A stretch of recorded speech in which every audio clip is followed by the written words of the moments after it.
vous offrir un pendentif en forme de caddie. Hein? En or, bien sûr, massif. Ah oui, volontiers. Oui, bonne idée. Demain, vendredi 16 octobre, la journée nationale de lutte contre le gaspillage alimentaire. C'est un sujet que nous avons assez souvent traité ici, et me semble-t-il à juste titre. Et là, bon, l'Assemblée nationale a décidé qu'un grand nombre d'enseignes et de supermarchés aussi d'ailleurs s'engageaient autour d'une charte. Qu'est-ce qu'il y a dans cette charte? Absolument. Eh bien, l'objectif, c'est de réduire de moitié les déchets d'ici à 2025. Parce qu'on en est quand même à 20 kilos par an et par habitant, et c'est beaucoup. Alors, nous sommes les premiers responsables consommateurs en termes de quantité.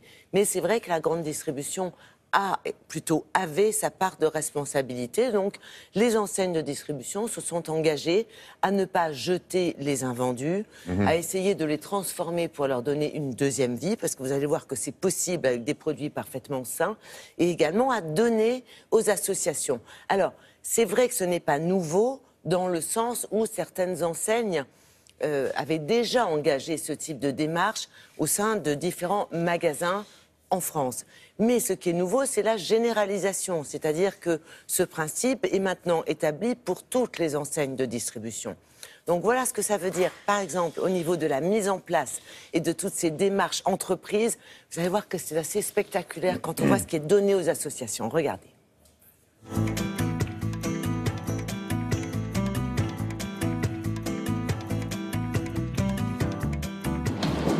Nous recevons tous les jours des associations qui récupèrent les produits qui sont soit en date courte, soit un petit peu abîmés sur l'emballage.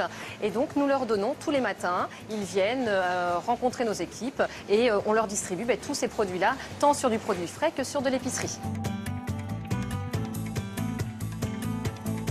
Nous sommes venus récupérer les dons que nous donnent donc les supermarchés afin de pouvoir les redistribuer aux personnes qui sont en difficulté. Grâce à ce magasin, on distribue environ 160 000 repas par an. On distribue à des familles et à des jeunes.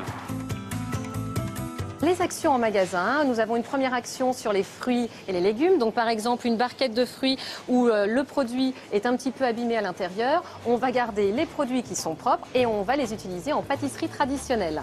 Et puis en pâtisserie, nous avons aussi les croissants et les pains au chocolat qui ne sont pas vendus le lendemain. On les utilise pour faire des croissants aux amandes et des pains au chocolat aux amandes. Les clients en raffolent.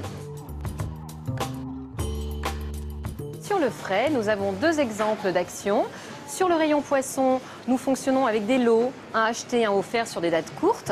Et sur la boucherie, nous avons la chance d'avoir mis en place une saucisserie. Donc toutes les chutes de viande sont réutilisées afin de produire des saucisses et des merguez que nous proposons à la vente à nos clients.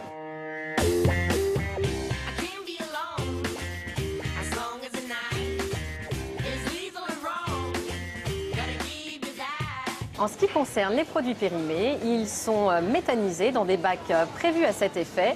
Ensuite, ils sont transformés en biocarburant pour nos camions de livraison. Ce type d'opération nécessite du personnel. Nous avons une équipe dédiée, formée pour trier la marchandise et la préparer aux différentes options de deuxième vie pour ces produits. Bon, voilà, maintenant vous savez ce qui vous attend quand vous allez aller dans ces établissements-là, tant mieux. Ah oui, tant mieux, parce que quand on se rend compte de la quantité de produits qui... Bon, c'est vrai que les dates de consommation sont courtes, mais qui étaient jusqu'à présent jetés, c'est quand même vraiment dommage, il y a autre chose à faire. D'où cette journée qui a été créée en 2013 et qui est demain. Merci beaucoup. On va passer à autre chose.